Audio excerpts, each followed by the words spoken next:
दोस्तों, इस वक्त पड़ोस में जो कुछ चल रहा है वो सिर्फ हैरान करने वाला नहीं, बल्कि भारत की सुरक्षा से सीधा जुड़ा हुआ मामला है। एक ऐसा देश जो एक ही सांस में भारत से मदद की गुहार भी लगा रहा है और उसी वक्त भारत को चुनौती देने की कोशिश भी कर रहा है। एक तरफ बांग्लादेश की हालत यह है कि वहां खाने के लिए अनाज की कमी गहराती जा रही है। सरकारी भंडार तेजी से खाली हो रहे हैं। आम जनता पर महंगाई की मार पड़ रही है। इसी वजह से बांग्लादेश भारत से चावल और प्याज जैसी बुनियादी चीजों के लिए दरवाजा खटखटा रहा है। लेकिन दोस्तों, दूसरी तरफ तस्वीर बिल्कुल उल्टी है। जिस भारत के अनाज पर बांग्लादेश की रसोई चल रही है, उसी भारत के खिलाफ अब वही देश समुद्र में ताकत दिखाने की तैयारी कर रहा है। कुछ ही दिन पहले बांग्लादेश के एक शीर्ष आर्थिक सलाहकार ने सार्वजनिक तौर पर भारत से नॉन बासमती चावल की मांग रखी थी। वजह साफ है, पाकिस्तान से मिलने वाला चावल भारतीय चावल के मुकाबले काफी महंगा पड़ रहा है और बांग्लादेश की अर्थव्यवस्था इस बोझ को झेलने की हालत में नहीं है।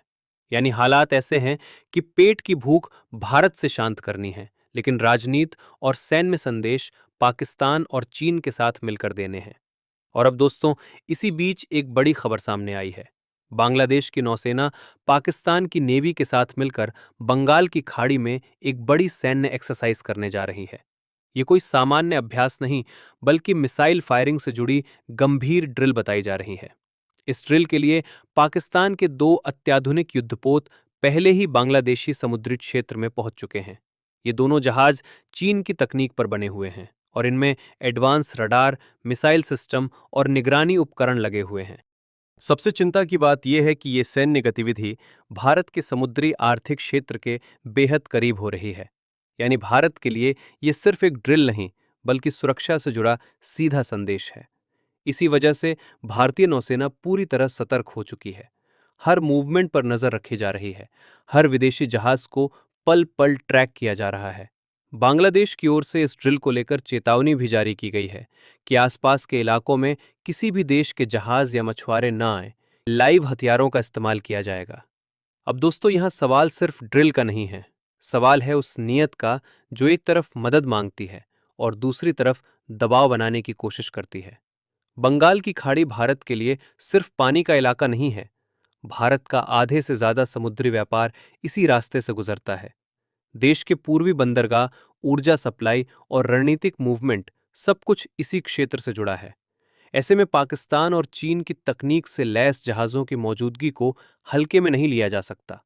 भारतीय नौसेना ने भी साफ संदेश दे दिया है, कोई भी देश अपने अभ्यास कर सकता है, लेकिन भारत के समुद्री अधिकार क्षेत्र में किसी भी तरह की घुसपैठ को दुश्मनी माना जाएगा। भारत के पास इस क्षेत्र में इतनी मजबूत निगरानी क्षमता है कि किसी भी तरह की जासूसी या उकसावे वाली गतिविधि छुप नहीं सकती। दोस्तों, यहां एक और बात समझना जरूरी है। अगर बांग्लादेश चाहता तो वो यही अभ्यास भारत के साथ भी कर सकता था। दोनों देशों के बीच पहले भी कई साझा नौसैनिक अभ्यास हो चुके हैं, लेकिन पाकिस्तान को चुनना साफ दिखाता है कि संदेश जानबूझकर बदला गया है। भारत ने हमेशा बांग्लादेश की मदद की है, चाहे बिजली हो, व्यापार हो, ट्रांजिट सुविधा हो या आपदा के समय सहयोग। लेकिन रिश्ते तभी चलते हैं जब भरोसा दोनों तरफ से हो। भारत संयम जरूर रखता है, लेकिन कमजोरी नहीं दिखाता। अगर समुद्री सीमा के पास कोई भी गलत कदम उठाया गया तो जवाब कूटनीति से आगे जाकर कार्रवाई में भी हो सकता है। आपसे है, क्या ऐसे दोहरे रवैये वाले पड़ोसी पर आंख मूंदकर भरोसा किया जा सकता है? और अगर समुद्र में उकसावा बढ़ा तो क्या भारतीय नौसेना को और सख्त रुख